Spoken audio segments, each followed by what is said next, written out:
मुक्का दिखा के दिल्ली कभी किसी के सामने झुकी नहीं है।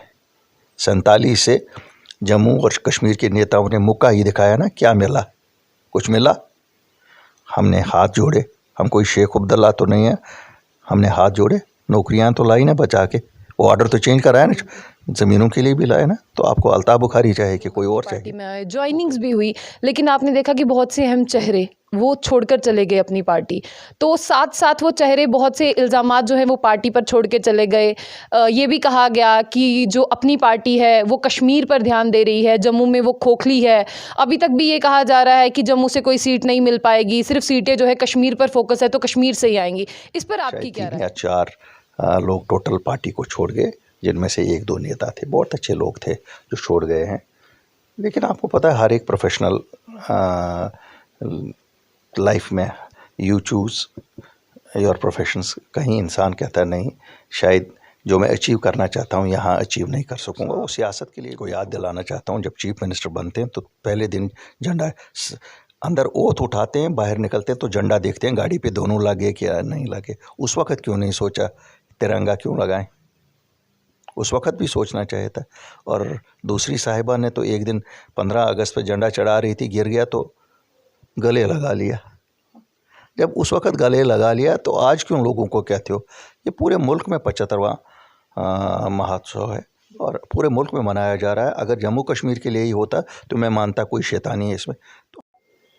जहाँ तक हम जम्मू कश्मीर की बात करते हैं, जम्मू कश्मीर में कहा गया था कि अनएम्प्लॉयमेंट जो है उसे घटाना है, लेकिन आप देख रहे हैं यहाँ पर कि जितनी भी रिक्रूटमेंट है जो इस साल की गई थी, किसी का भी हल अभी तक नहीं पहुंचा। जिस तरह से हम बहुत से एग्जाम्स की बात करते हैं, JKPSI की बात करते हैं, उसे स्क्रैप कर दिया गया है। इसके साथ आप देख रहे हैं कि फाइनेंस अकाउंट असिस्टेंट के बच्चे, चाहे श्रीनगर की बात करें चाहे जम्मू की, अभी तक जो है वो धरने पर बैठे हुए हैं और वो ये कह रहे हैं कि हमारा क्या कसूर, हमने इतनी पढ़ाई की थी।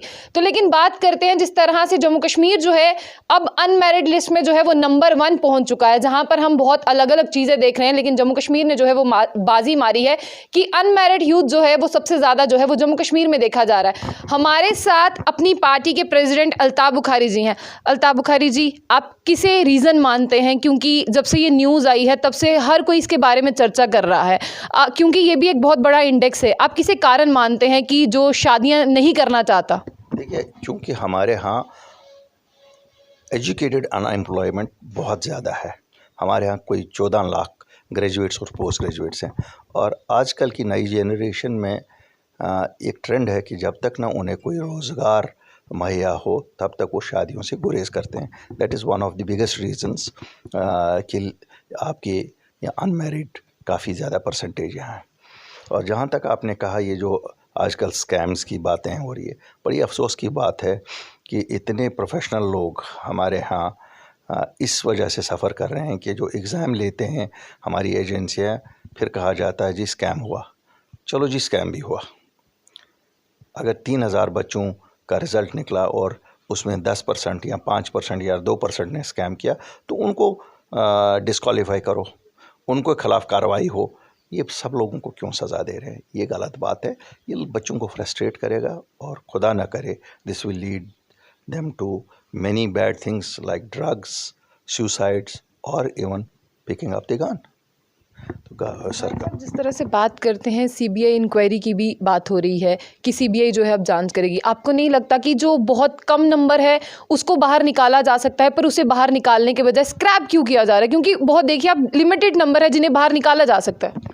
देखिए, मैं कहता हूँ अगर सरकार को यकीन है स्कैम हुआ है, then they must be knowing कि स्कैम किन्होंने किया है, फिर उनके खिलाफ एक्शन करे, उन लोगों के खिलाफ एक्शन करे पब्लिक में जिन लोगों ने ये स्कैम करवाया है।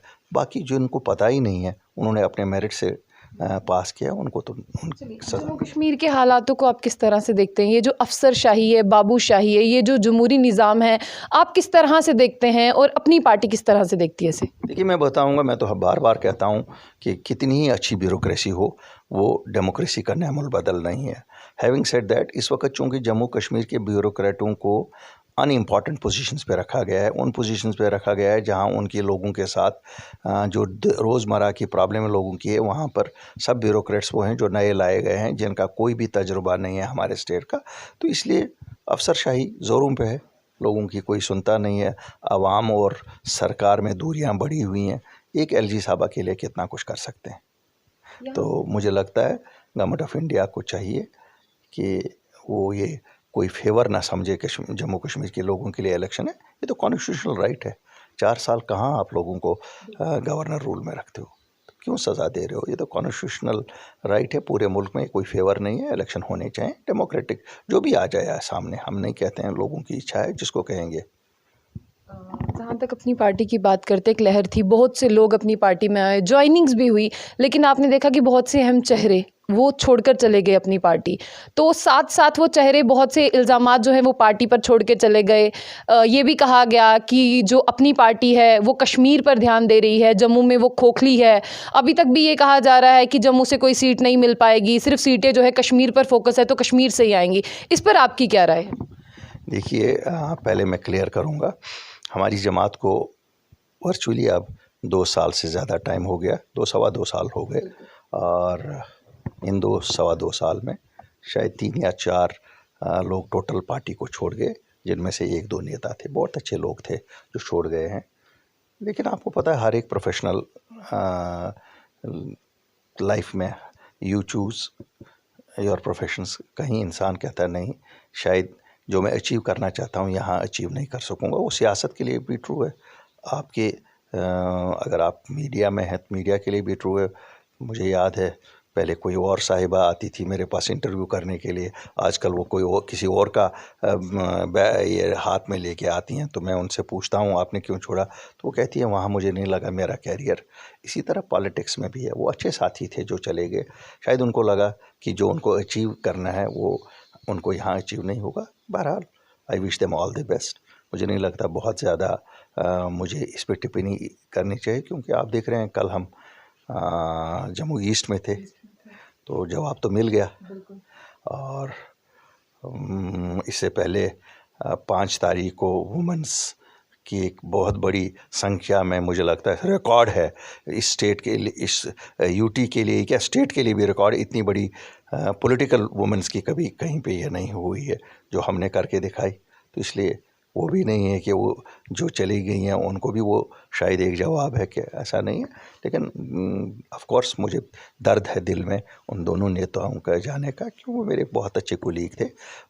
मैंने कहा ना, मैं हमेशा चाहूँगा वो सक्सेसफुल हो अपनी ज़िंदगी में। They are good people.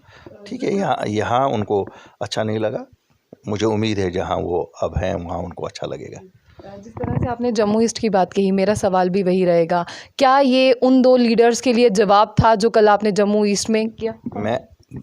मैं कभी भी अपने साथियों को जवाब नहीं देता हूँ, ऐसा कोई नहीं है।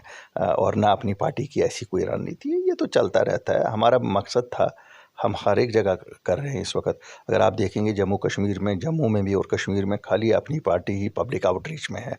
वो इसलिए क्योंकि हम नई जमात हैं, और इसलिए भी है क्योंकि हमारा कोई विवादित एजेंडा नहीं है। जम्मू को भी पसंद है, कश्मीर को भी पसंद है। पहले जो जमातें थी, कोई कहती थी रीजन, कोई रिलीजन। हम ना रीजन कहते हैं ना रिलीजन कहते हैं। आज हम कहते हैं जम्मू कश्मीर को लोगों को एक इंक्लूसिव सरकार चाहिए, जो दोनों खित्तों की सरकार हो। जो जम्मू वाला कहे ये मेरी है, कश्मीरी कहे मेरी है, डोडा वाला कहे मेरी है, कठुआ कहे मेरी है। और मुझे लगता है उसमें खाली फिट इन होती है अल्ताफ़ बुखारी और अल्ताफ़ बुखारी की अपनी पार्टी। और जैसा लोगों का सपोर्ट भी मिल रहा है, मैं आपको सच बताऊँगा, क्या दिया 2014 में भाजपा को इतना सपोर्ट जम्मू वालों ने दिया। मैंने माना उनके एजेंडा में था 370-35 से उठाया, उन्होंने अपना एजेंडा पूरा किया। क्या उनको हमारे तय जम्मू कश्मीर के लोगों के तय कोई भी रिस्पॉन्सिबिलिटी नहीं थी? उनको मालूम थी कि हमारे बच्चों की नौकरियों का क्या होगा, अब हमारी ज़मीनों का क्या होगा? Why did it need an Altaf Bukhari? उनकी तो अपनी सरकार थी दिल्ली में भी, वो तो खुद करा सकते थे। 6 तारीख 5 को अगर वो उठाते, 6 को करते, हम मानते सब उनको बड़ा दर्द था।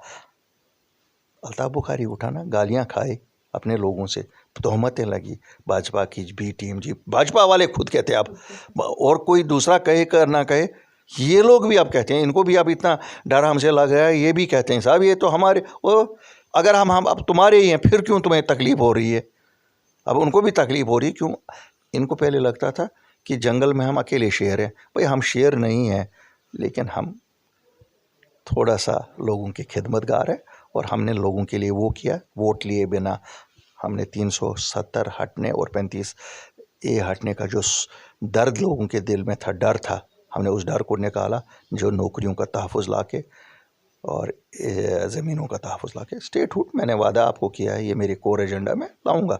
और एक ही अल्ताफ़ बुखारी ला पाएगा, मैं आपको सच बताऊंगा क्यों।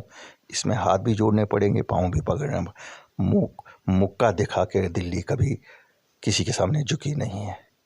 47 से जम्मू और कश्मीर के नेताओं ने मुक्का ही दिखाया ना, क्या मिला? कुछ मिला? हमने हाथ जोड़े, हम कोई शेख अब्दुल्ला तो नहीं है, हमने हाथ जोड़े, नौकरियां तो लाई ना बचा के, वो ऑर्डर तो चेंज कराया ना, ज़मीनों के लिए भी लाए ना। तो आपको अल्ताफ़ बुखारी चाहिए कि कोई और चाहिए? मुक्के दिखाने वाले गए। अब हम जैसे लोगों की ज़रूरत है, जिनको ना पैसा खाना है, न ठेके बांटने हैं, न नौकरियां बांटनी है, हक वाले को हक मिलेगा। सवाल मेरा यहाँ पर, हर घर झंडा आपने देखा, उस पर फारूक अब्दुल्ला जी ने कहा जिनको झंडा चाहिए वो अपने घर वो वहीं पर रखे जो ला रहे हैं। आप जिस तरह से झंडे के बारे में क्या कहना चाहेंगे, क्योंकि उन्होंने ये मीडिया में कहा था। हाँ, फारूक साहब को याद दिलाना चाहता हूँ, जब चीफ मिनिस्टर बनते हैं तो पहले दिन झंडा अंदर ओथ उठाते हैं, बाहर निकलते हैं तो झंडा देखते हैं गाड़ी पे दोनों लगे क्या नहीं लगे। उस वक़्त क्यों नहीं सोचा तिरंगा क्यों लगाएं? उस वक़्त भी सोचना चाहिए था। और दूसरी साहिबा ने तो एक दिन 15 अगस्त पे झंडा चढ़ा रही थी, गिर गया तो गले लगा लिया। जब उस वक़्त गले लगा लिया तो आज क्यों लोगों को कहते हो? ये पूरे मुल्क में 75वां महोत्सव है और पूरे मुल्क में मनाया जा रहा है। अगर जम्मू कश्मीर के लिए ही होता तो मैं मानता कोई शैतानी है इसमें, तो हम भी इस मुल्क के सिटीज़न्स हैं और ये गौरव की बात है, मेरे लिए गौरव की बात है। मैं इस मुल्क का सिटीज़न हूँ, मेरा झंडा है, क्यों नहीं लहरेगा? हर एक जगह लहराया जाएगा। ये कोई मोदी का झंडा नहीं है, ये हिंदुस्तान का झंडा है और हिंदुस्तानी हम हैं। और सवाल आपसे करते हैं, जिस तरह से आप एक सीट से तो इलेक्शन कंटेस्ट कर ही रहे हैं, लेकिन इसमें उरी का नाम जोड़ दिया गया, तो लोग जानना चाहते हैं उसके बारे में आप बताइए। देखिए, मैं बताऊंगा, जब किसी पार्टी का नेता होता है और जिस पार्टी से उम्मीदें वाबस्ता हो जाएं कि ये शायद आने वाली सरकार इस जमात की होगी, तो लोगों का ये होता है कि हमारी कॉन्स्टिट्यूंसी से भी अगर लड़ेंगे, वार देखेंगे जूं इलेक्शन की कोई नज़दीकें आएंगी, ऐलान होंगे तो काफ़ी सारी, या कोई हैरत की बात नहीं होगी कि जम्मू से लोग कहें अल्ताफ़ बुखारी लड़े या कोई ऐसा हो। क्यों? लोगों को लगता है कि जिस जमात के लोगों में ज़्यादा चर्चा होती हो कि यही आने वाली है, तो उनका होता है कि नेता को हम अपनी कॉन्स्टिट्यूंसी से लड़वाएं ताकि इस कॉन्स्टिट्यूंसी को फोकस मिले। लेकिन मैं लोगों को आश्वासन दिलाना चाहता हूँ, अगर हमारी सरकार आई, सब की सब 90 सीटें चीफ मिनिस्टर की होंगी, उनको वही फोकस मिलेगा। यही तो पुरानी आदतें हमें बुलानी है। और उड़ी की जहाँ तक बात है, उड़ी चूँकि मेरा पैदाइश मेरी उड़ी की है और मैं उड़ी गया था, तो वहाँ लोगों ने बहुत ये कहा कि नहीं साहब आपको लड़ना है। छानपुरा जहाँ श्रीनगर से मैं लड़ता हूँ, वो मेरी कॉन्स्टिट्यूंसी है जिसने मेरी सियासी साख बनाई, तो कोई सियासी साख अपनी छोड़ता नहीं है और that is capital of Srinagar. तो अभी देखिए, अभी क्या पता है कहाँ से लोग क्या कहेंगे और मेरी पार्टी क्या डिसाइड करे। ईद के बाद बहुत से अहम चेहरे जो हैं वो अपनी पार्टी में आने वाले थे, तो जानना चाहेंगे, ईद तो हो चुकी है, काफ़ी दिन भी हो चुके हैं, वो अहम चेहरे कहाँ हैं? ईद बहुत जल्दी आने वाली है। दोबारा मैंने कहा पार्टी के लिए ईद बहुत जल्दी आने वाली है, हमारी पार्टी के लिए ईद बहुत जल्दी आने वाली है। मुझे उम्मीद है कि बहुत सारे चेहरे जो लोगों के अच्छे खिदमतगार होंगे इस पार्टी में आएंगे। चलिए, एक आखिरी सवाल मेरा यहाँ पर रहेगा, जहाँ पर लोग कहते हैं 50 के पार। आपने देखा कि पॉलिटिकल पार्टी जो है वो दावा करती हैं कोई 60 के पार, कोई 50 के पार, तो अपनी पार्टी जो है वो आने वाले इलेक्शंस में उनका स्टैंड, और वो कितने पर दावा करती है कि हम इतनी सीट्स लाएंगे? दुआ करिए। मैं जो इस वक्त हमारा जम्मू और कश्मीर में जो लोग अभियान चल रहा है, उसमें लोगों को यही कन्विंस करने की कोशिश कर रहे हैं कि एक इंक्लूसिव जमात को दे दीजिए वो मैंडेट अपना, और मैंडेट ऐसा दीजिए कि जिसमें किसी कोलिशन की ज़रूरत ना हो। मुझे उम्मीद है लोगों में एक चाहत है कि एक इंक्लूसिव सरकार, जिसे वो जम्मू वाले ये कह सकें ये हमारी है, कश्मीरी कह सकें ये हमारी है, उस सरकार, उसमें फिट एंड खाली अभी तक अपनी पार्टी होती है। और मुझे पूरी उम्मीद है कि it will be an inclusive government of both the regions, जिसमें कॉमनर्स होंगे, जिसमें बिल्कुल कॉमनर्स, हम सब कॉमनर्स हैं। It will be a government of commoners, exclusively of अपनी पार्टी। जाते हुए आपको एक युवाओं के लिए मैसेज देना है। बहुत सा यूथ है जो आपको देखता है और शायद आप तक पहुंचता भी है वो अपनी बातें लेकर, बट आपको किस तरह से उनको बूस्टअप करना है, एक मैसेज हो जाए आपकी तरफ से। देखिए, मैं अपने नौजवानों को एक मैसेज देना चाहता हूँ। नौजवान हों, लड़के लड़कियाँ हों, आप बहुत होनहार हो। ये वक्ती तौर पे काले बादल मंडला रहे हैं। काले बादल बहुत जल्दी हट जाएंगे, बाहर आने वाली है। आई एश्योर यू, आपकी सिलेक्शंस फेयर और ट्रांसपेरेंटली होंगी।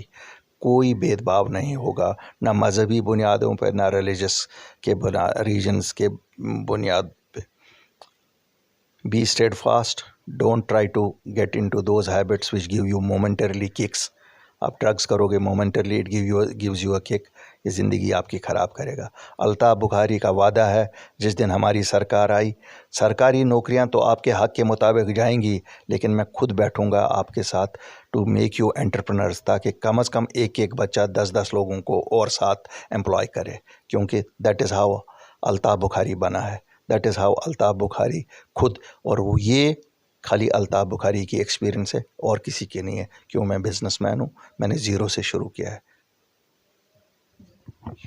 ये थे हमारे साथ अल्ताफ़ बुखारी जी। और हर घर झंडे पे आपने देखा कि फ़ारूक अब्दुल्ला जी का क्या कहना था और इन्होंने क्या कहा कि अगर हिंदुस्तानी है फिर झंडा लगाने में कौन सी शर्म। और हमारा पूरा भारत देश जो है वो झंडे के रंग में रंगता हुआ नज़र आएगा तो बहुत अच्छा लगेगा। और एक नौजवानों के लिए भी एक मैसेज था जो स्पेशली है, क्योंकि बहुत से युवा जो हैं वो इन्हें सुनना चाहते हैं और वो अपनी प्रॉब्लम्स लेके इन तक भी आते हैं। और इन्होंने खुद कहा है कि अगर अपनी पार्टी आती है तो युवाओं के मसले जो हैं वो जल्द से जल्द हल होंगे। तो ऐसी और भी अपडेट्स के लिए देखते रहिए जंग बुलेटिन न्यूज़। आशिया खान से।